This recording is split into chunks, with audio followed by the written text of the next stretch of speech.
салому алейкум тамошобинони муҳтарам, ман Ҷамшед Ёров бародари Бузургмеҳр Ёров мебошам ва мувофиқи он гуфтам ки рӯзи душанбе дар саҳифаи фейсбуки худ пахш кардам ки оиди қазияи тазоҳурот 10 июни ҳамин сол дар назди дафтари сафорат, дар назди дафтари созмони милали муттаҳид ва иттиҳоди аврупо дар душанбе баргузор шуд ва вобаста ба он даъвогароне ки тазоҳурот карданд як шарҳи худро гуфта диҳам. хеле ки ба ҳамагон маълум аст, рӯзи душанбе 10 июн ҳамин сол мо шоҳиди як тазоҳуроти сохтаи мақомоти қудратӣ, сохтае ки гурӯҳи авангард, Қумитаи давлатии амнияти миллӣ, вазорати корҳои хориҷӣ якҷоя бо даъвати маҷбурии 2 нафар ба ном ҷабрдидо аз кирдорҳои Бузургмеҳр Ёров шудем. Ин тазоҳурот дар назди биноҳои дафтари иттиҳоди аврупо ва созмони милали муттаҳид дар душанбе гузашт бо дағалона вайрон кардани тартиботи ҷамъиятӣ, бо ҳуҷум ба ташкилоти байналмилалӣ ва сухан айни ҳол дар бораи он меравад ки тазоҳурот қонунӣ буд, қонунӣ набуд, ки ӯро ташкил кард ва касе оё оиди ин кори ғайриқонунии худ ва паст кардани номи Тоҷикистон дар назди созмони милали муттаҳид, дар назди иттиҳоди аврупо ҷазо хоҳад гирифт ё не.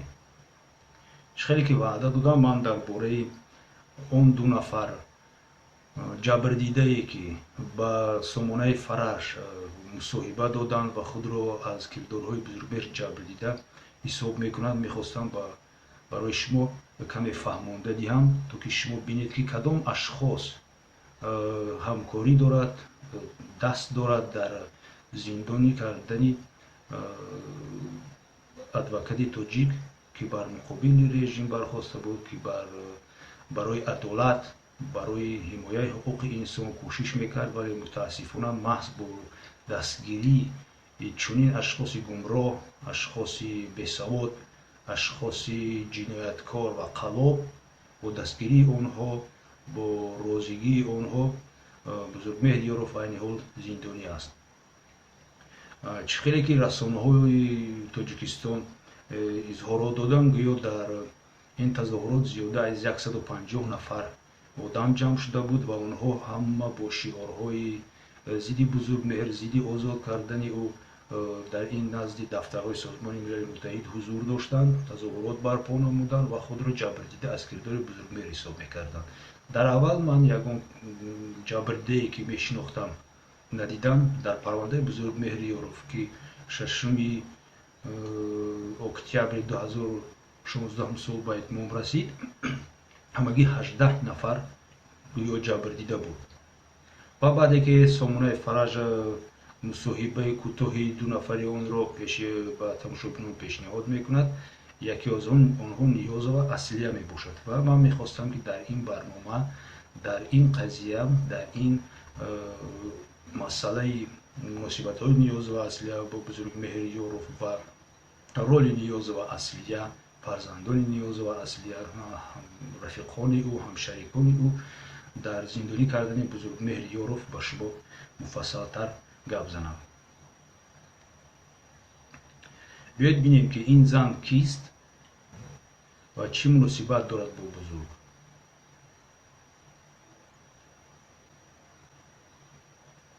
ҳоло кӯтоҳтар мехостам дар бораи сабаби бехонаву даргаштани Ниёзова Аслияро ба шумо гӯям. хеле ки дар сомонаи Фараш нашр шудааст, гӯё сабаби бехонаву дар шудани хонавайрон шудани Ниёзова Аслия ва фарзанди ӯ ба номи Раҷабов Тоҳир ин маҳз Бузургмеҳр мебошад. Вале дар асли оғози қазия аз чист, барои чӣ Ниёзова Аслия бехонаву дар аст дар айни ҳол бози ман ба шумо гуфта медиҳам. Ниёзова Аслия барои он бехонаву дар шудааст ки писари ӯ Раҷабов Тоҳир Шӯдиевич вақте ки дар проводники қатораи Душанбе Москва буд, соли 2000 18 килограмм героинро ба Россия бурданро ба гардан мегирад, вале амалро иҷро карда наметавонад ва боздошт мешавад. ниёз ва аслия бошад. барои барқарор кардани ин маблағ маҷбур мешавад ки тамоми дороияшро, манзилашро ба маблағи $20,000 фурӯшад. ҳатто аз баъзе одамо қарз гирад, ба қаллобӣ даст занад ва ин маблағро барқарор кунад. барои ҳамин ҳам ниёз ва аслия айни ҳол бехонавдар аст, на барои он ки Бузургмеҳр Ёров вазифаҳои хизматии худро, вазифаҳои касбии худро иҷро карда натавонист. барои иҷро кардани шартҳои мондашуда аз тарафи ҷинояткороне ки 18 килограммро ба писари ӯ бовар карданд ки ба Русия мебарад, ниёз ва аслия даст ба якчанд ҷинояти дигар мезанад барои барқарор кардани ин маблағ. ва бо натиҷаи таҳдид ва фиреб аз Шаҳраванд Шарипа ва Лола тиловориҳояшро мегирад. як манзили давлатиро ки ба ӯ умуман тааллуқ надорад ба 2 нафар мефурӯшад. шантаж ва тӯҳматро нисбати Бузургмеҳр Ёров барои ба даст овардани маблағ истифода мебарад.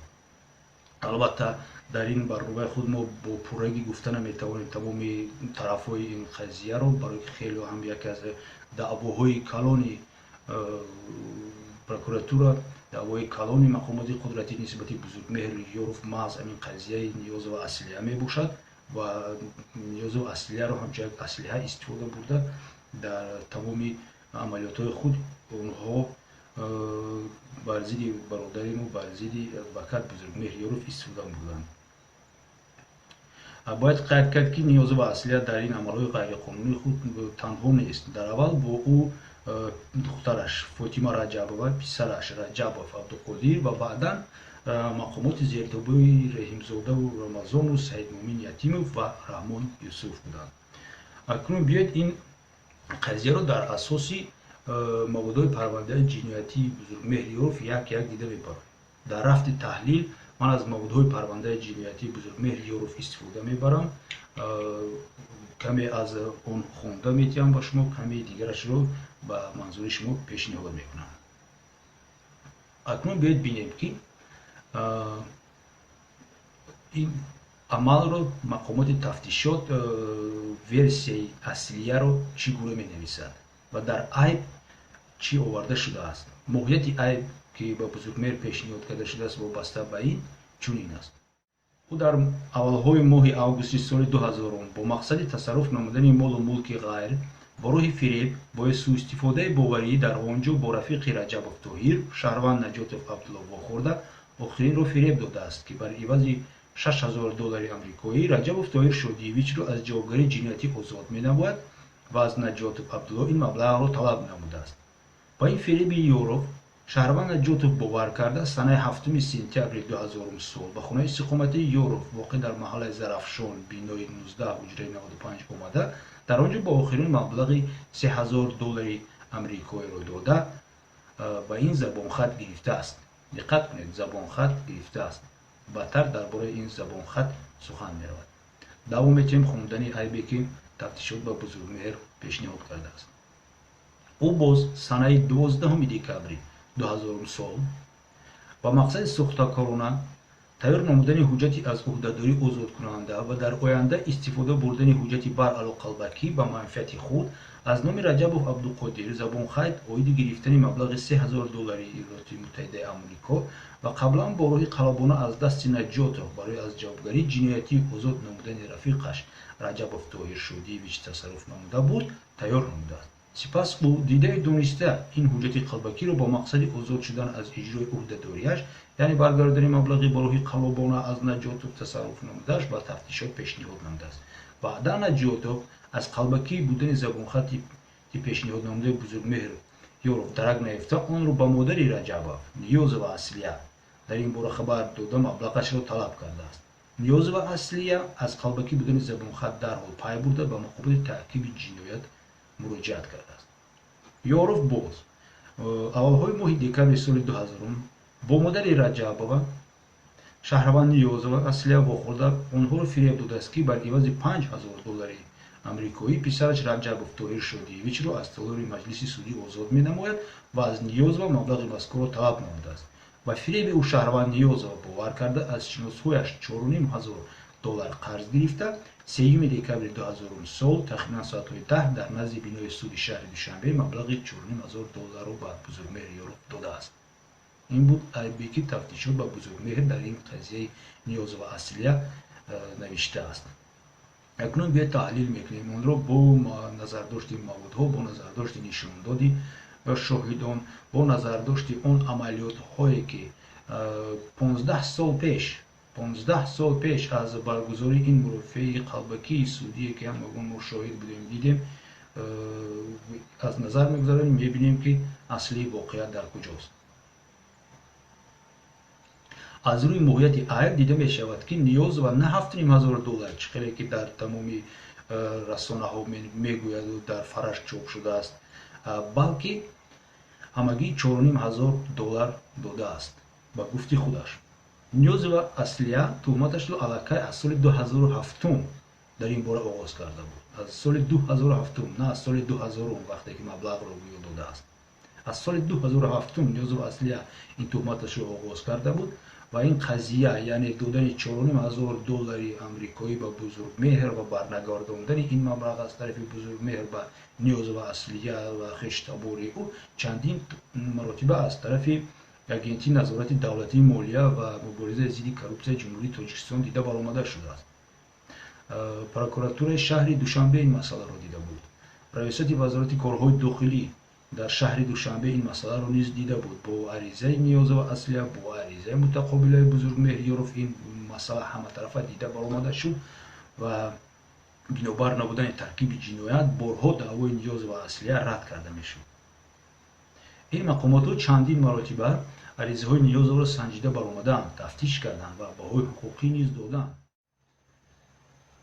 ҳангоме ки сентябри соли 2015 Бузургмеҳр ғайриқонунӣ бождошт шуд ва ягон айб бояд болои ӯ бор карда мешуд, ҳукумати Тоҷикистон дар бораи Ниёзова Аслия истифода бурдан қарор мебарорад. ӯро бовар мекунонанд ки агар ту боз як маротибаи дига ариза нависӣ, он чизе ки мехоҳӣ, яъне пул ба даст меорӣ. натиҷаи бовар карданро ба ҳукуматро мо айни ҳол рӯзи 10 июни ҳамин сол дидем.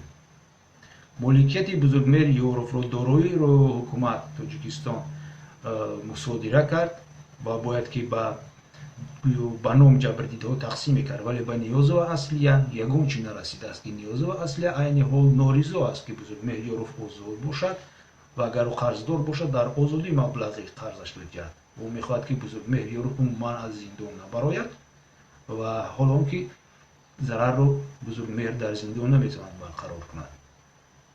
Ниёзова Аслия дар асл чӣ муносибат дошт бо Бузургмеҳр ва ғаразаш нисбати бародарам аз куҷо пайдо шудааст, мо аз суханони худи Бузургмеҳр ки дар мурофиаи суди гуфта гузашт мефаҳмем.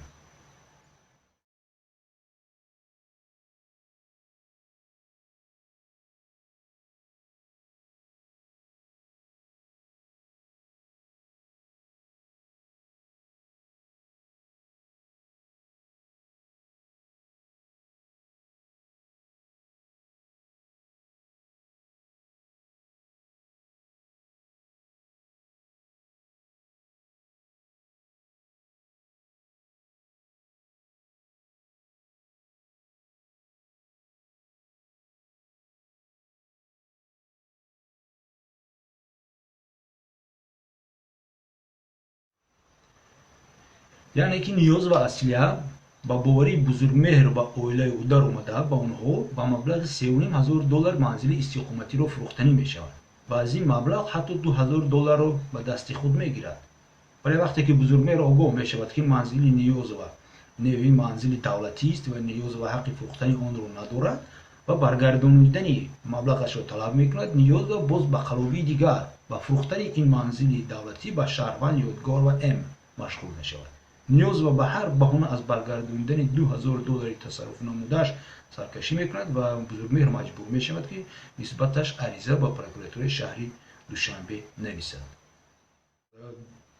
дар тамоми маводҳои парвандаи ҷиноятӣ нишондоди Бузургмеҳр аст ки аслан чунин навишта шудааст. Наҷотов Абдулло моҳи сентябри соли 2000 аз дасти Ниёзова اصلی 3000 دلار گرفته آورده به من برای تعمیر خونه‌ام قرض میدهد. در این خصوص من به او عاید گرفتن قرض در حجم 3000 دلار آمریکایی زبان خط میدهم. این درباره اون زبان خطی بود که در ایبنامه نوشته شد. دوام میدیم.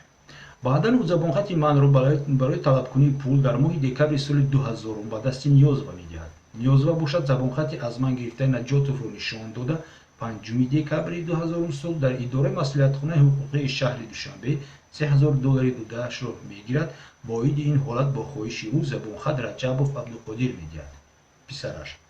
در ماه مارس سال 2001 بعد تمام شدن مرافعه سودی پسر نیازوا در وقت بررسی عریضه من نسبت پسر او رجبوف عبدالقادر نیازوا اصلیه بیانات میدهد که آن 3000 دلاری که به یارف داده بودیم او آنها رو به ما برگردانیده داد. نیازوا اصلیه محض مبلغی که نجاتوف به من داده بود برگرداندن آن رو تصدیق می‌نماید. از سبب آنکه من پور عهده‌داری‌های خود را در نزد نجاتوف نیازوا اجرا کردم، بنابر از این ماه مارس سال 2001 تا ماه مارس 2007 سال کسی از آنها را ندیدم.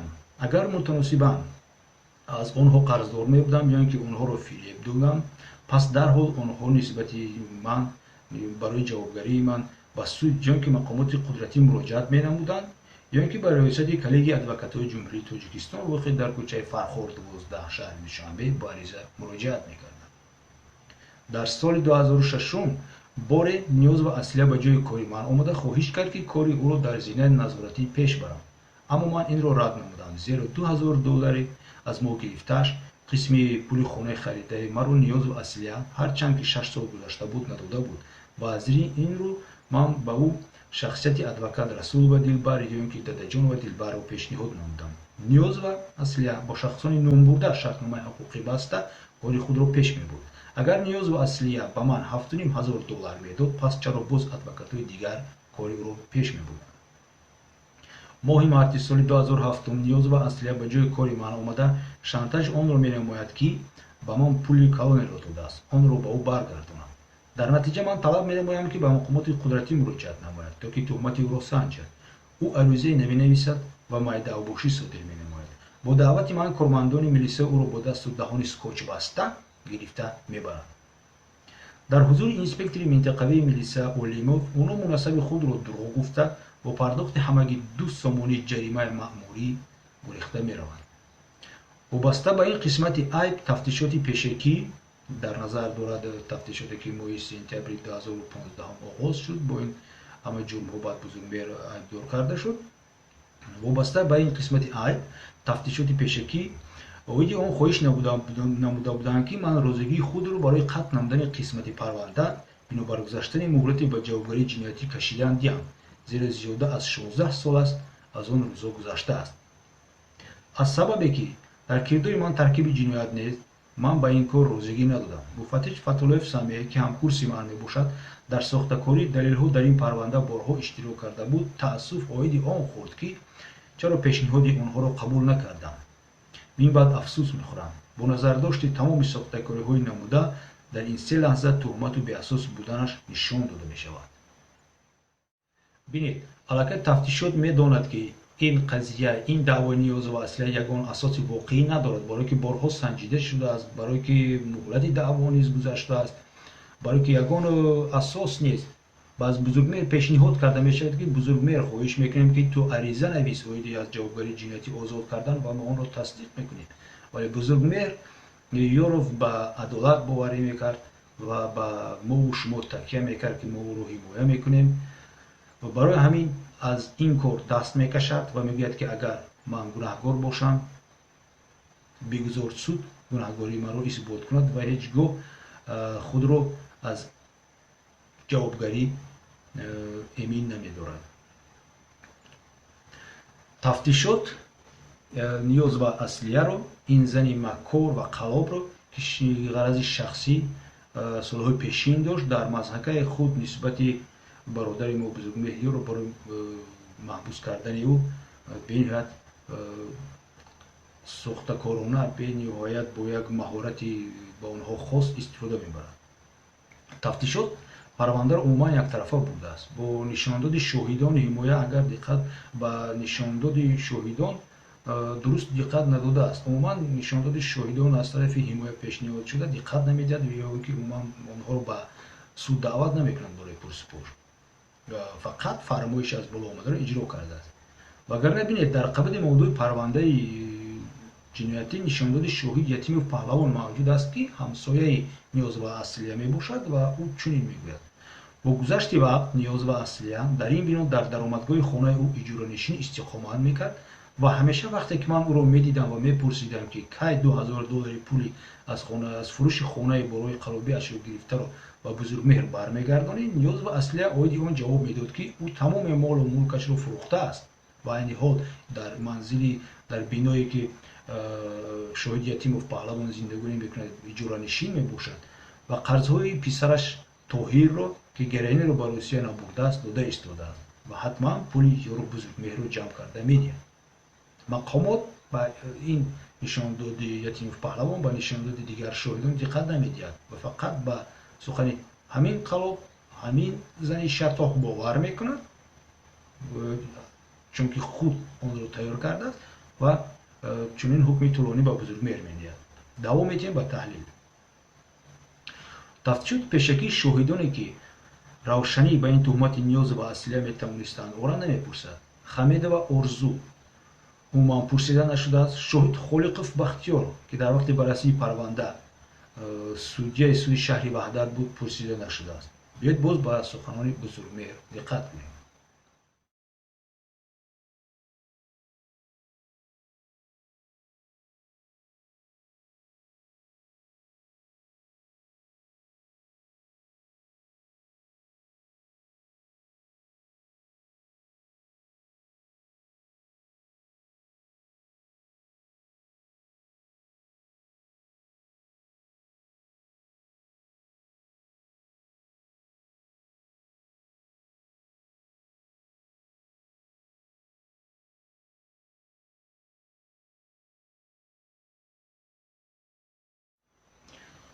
дар баёноте ки соли 2001 Холиқов Бахтиёр аз Ниёзова Аслия гирифта буд, чунин навишта шудааст. Савол: ба шумо дар суд кӣ ёрӣ дод?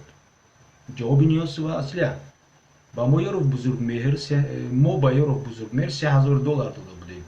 ӯ онро баргардода дод. Дар суд $2000 дигар пурсид, мо надоштем ки ба ӯ диҳем. яъне ки умуман Бузургмеҳри Ёров дар ҳолати пурсупос аз тарафи муфаттиш Холиқов Бахтиёр Ниёзова Аслия тасдиқ мекунад, ки Бузургмеҳр аз ӯ қарздор нест. Мақомоти тафтишоти пешакӣ ба Ниёзова ва Наҷотов оиди он савол намедиҳанд, ки агар шарти аз милитсия озод шудани Раҷабов додани $6000 бошад, шарт агар додани $6000 бошад ва шумо бо Бузургмеҳр маслиҳат кардед, ки бар ивази $6000 Бузургмеҳр фарзанди шуморо аз дасташ гирифта ба шумо бароварда аз солари суд медиҳад, пас чаро шумо $3000 дигар онро умуман ба Бузургмеҳр надодед? Чаро оиди он намегӯед, ки баъди он ки аз милитсия писарамро бароварда натавонист, ҳолон ки шумо худатон гуфта истодед, ки фақат $3000 додам? Чӣ тавр Ниёзова Аслия бар ивази додани $3000 аз адвокат иҷроиши кори $6000-ро талаб мекунад?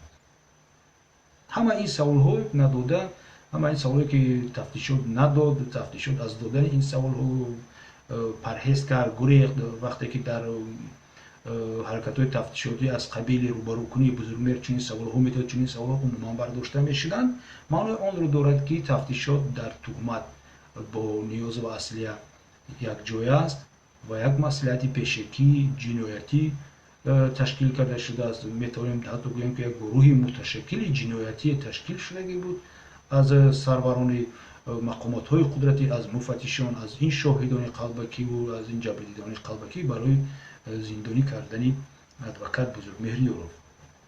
диққат кунед ба саҳифаҳои 138 ва 141 ҷилди дуюми парвандаи ҷиноятӣ, ки дар он қисмати нишондоди Ниёзова Аслия омадааст.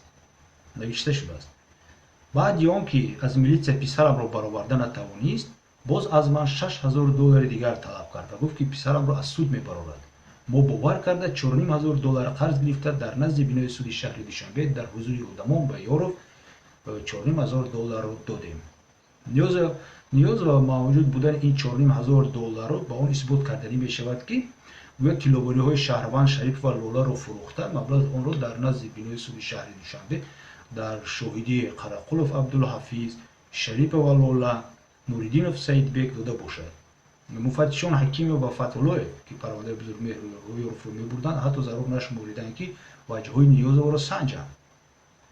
дар ҷилди 11 саҳифа 145-115 протоколи рӯбарӯкунии Раҷабов Абдуқодир, яъне писари Ниёзова Аслия ва шоҳид Шарипова Лола мавҷуд аст. таҳлили протокол ҳолати онро нишон медиҳад, ки гӯё ба Бузургмеҳр Ниёзова Аслия пул дода бошад ва ин ҳолатро оилаи Раҷабов Тоҳир, Шаҳрванд Шарипов ва Лола дида бошад. Шарипов ва Лола ин келини Ниёзова Аслия будааст.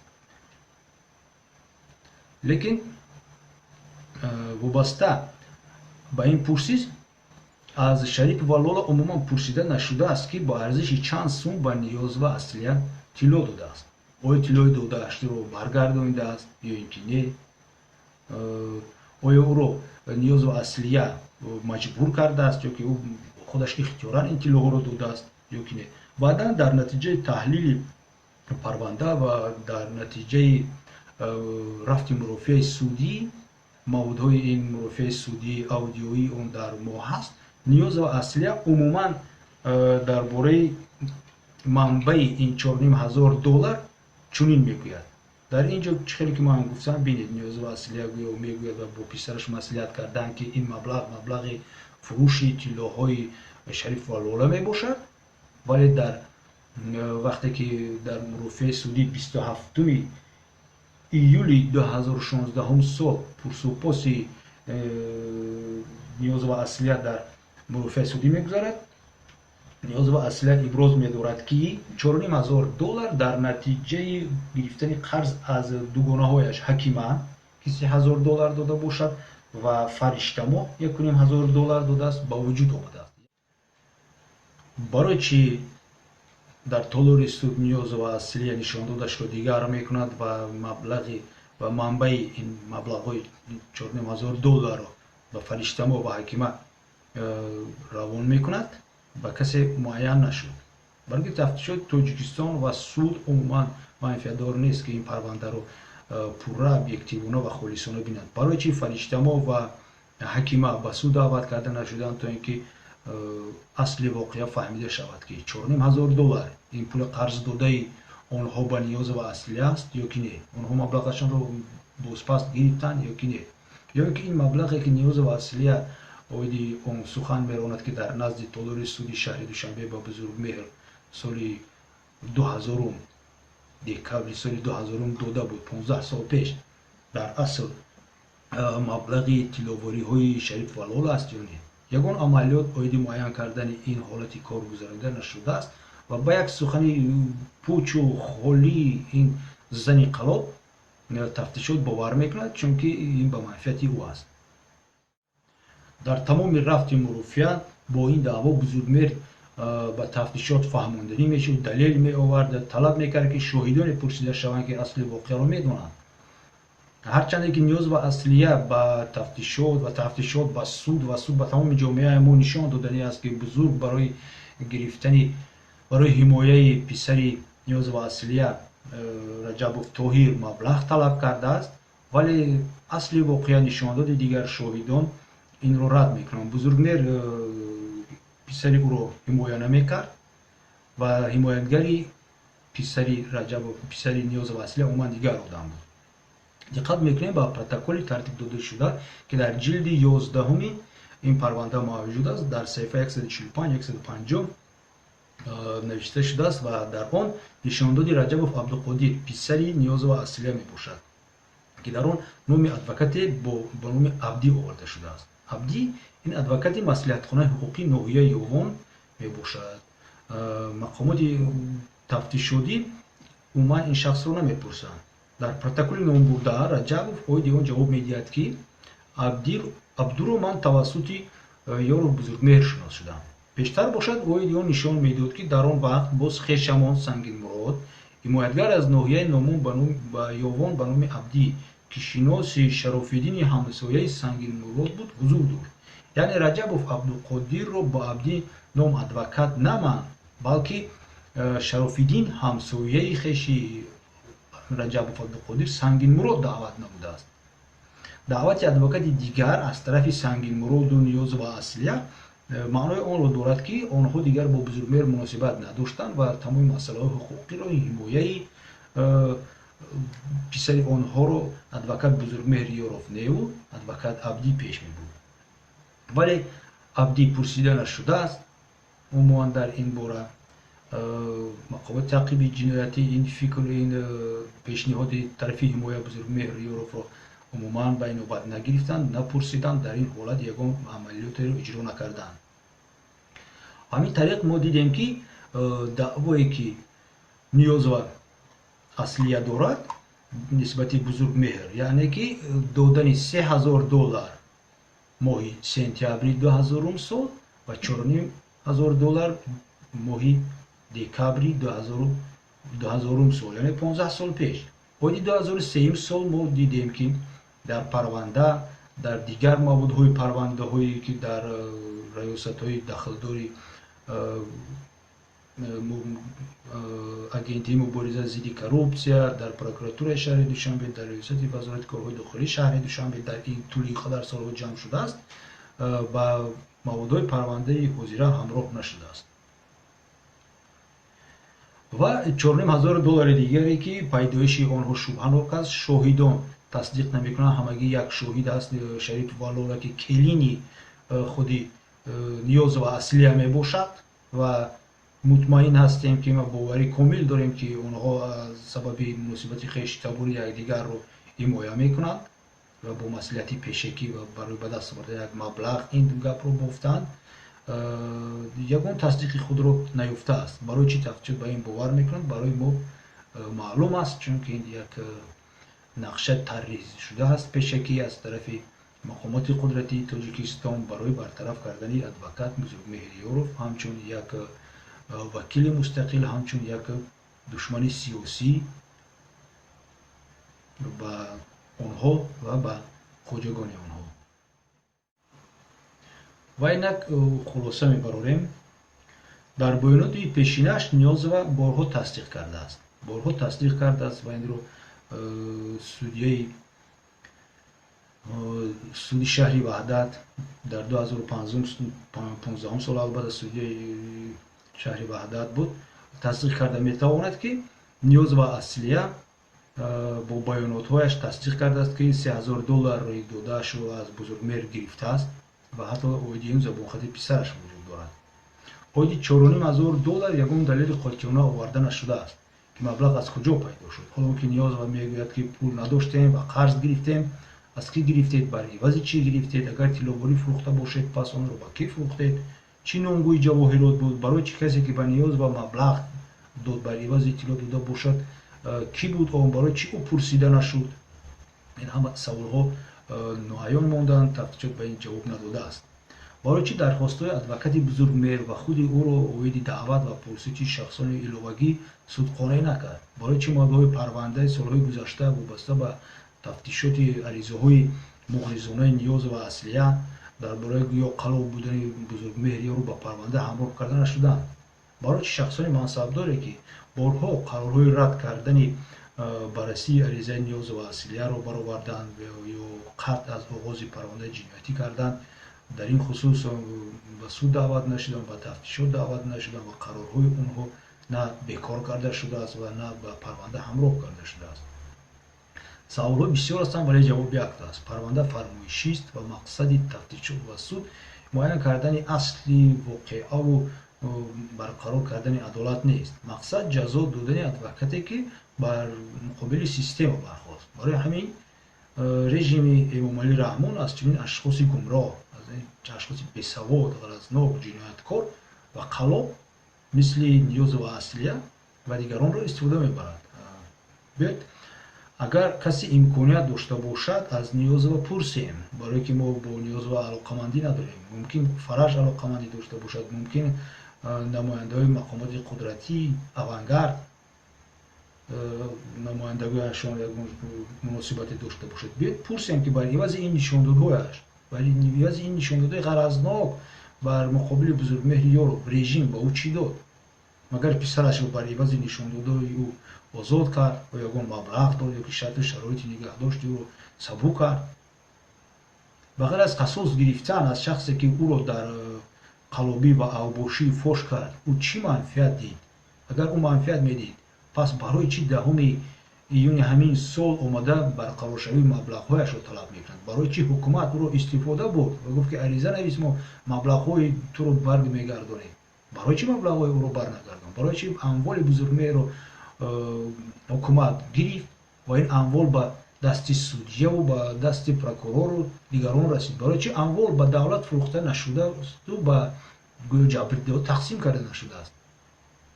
дар ин ҷо айби бузургмеҳр аст ё айби ҳамон ашхоси қалобу ашхосе ки ба коррупсия ғутида ҳастанд? барои чӣ Ниёзова Аслия бехона буданашро маҳз аз бузургмеҳр фикр мекунад ва бузургмеҳрро муттаҳам мекунад ки амалҳои ӯ боиси он гашт ки бузургмеҳри Ёров амалҳои ӯ боиси он гашт ки Ниёзова Аслия бехонаву дар аст.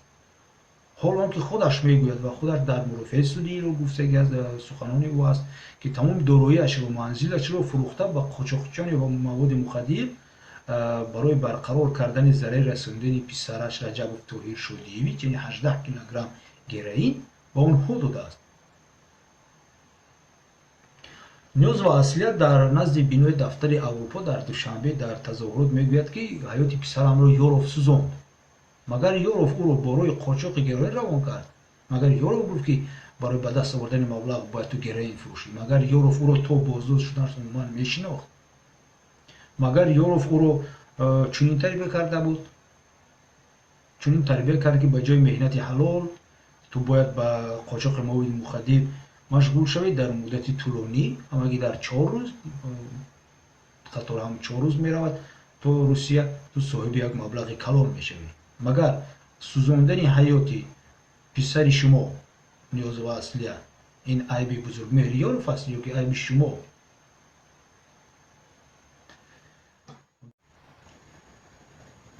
дӯстон, дар дасти мо сабти мурофиаи судӣ мавҷуд аст ва агар зарур донем мо ва агар Ниёзова Аслия низ аз мо хоҳиш кунад ягон вокуниш нишон диҳад, мо метавонем ки ҷавобҳои худи ӯро ки дар санаи 27 июли 2016 сол дар толори суд додааст як бори дигар ба шумо пешниҳод кунем ва шармандагиашро худаш дар он ҷо як бори дигар шунавад. Чӣ хел ба саволҳои на судя, на ба саволҳои бузургмеҳр ҷавоб дода наметавонад. Дар аввал як ҷавоб медиҳад, баъде ки боз саволҳо дигар мешавад, ҷавоби якумашро рад мекунад, намедонад ки дар бораи чӣ сухан меронад, кадом гапаш дуруст аст, кадом гапаш рост аст, дар он ҷо ошкор шудааст пурра. Вале аз сабабе ки барномаи мо хеле ҳам аллакай тӯлонӣ шуд ва он маводе ки тақрибан 2 соата аудиои аст дар ин ҷо оварда намешавад, мо мухтасар баъзи онҳоро шифоҳӣ гуфтем, баъзе дигари онҳоро аз маводҳои парванда чизашонро гирифта овардем, барои шумо иқтибосҳояшонро гуфтем, баъзи дигаршо бо суханҳои худ ба шумо фаҳмонда додем. агар савол ё гуфтание дошта бошед, шумо дӯстон метавонед ки дар зери ин видео нависед. Нодӯстон ҳам метавонанд нависанд. Касе ки бар зидди озодшавии бузургмеҳри Ёров аст, метавонед шумо низ ҳар чиз нависед. ва агар саволҳои ҷолиби ҷавоб бошад, ба онҳо мо ҷавоб медиҳем. Агар савол набошад, фақат таҳқиру ягон чиз дигар бошад ғайриинсонӣ, албатта мо ҷавоб намедиҳем ба онҳо. ва гуфтанӣ ҳастем ки мо ҳарчи кӯшиш кардем ки кӯтоҳтар кунем